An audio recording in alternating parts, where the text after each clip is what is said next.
So what you can also do inside of Microsoft Outlook is work around with email forwarding settings. So over here, you can see that I have some mails over here in YouTube at outlook.com email.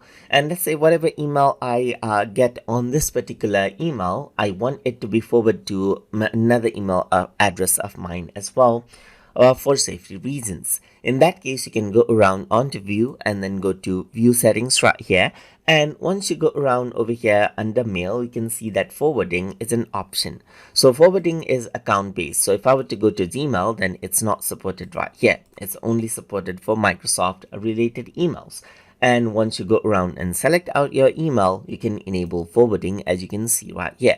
So once you go around over here, you can choose where you want to forward your email to. Let's say, for example, if I were to go around and say youtube2 at outlook.com right here, just like this, then what happens is that whatever emails get sent to this particular email will be forwarded to this. But you can also choose to keep a copy of the forwarded message over here on this particular mail as well. So once you do that, whatever email you receive over here on this particular email will be sent to youtube2 at outlook.com as well.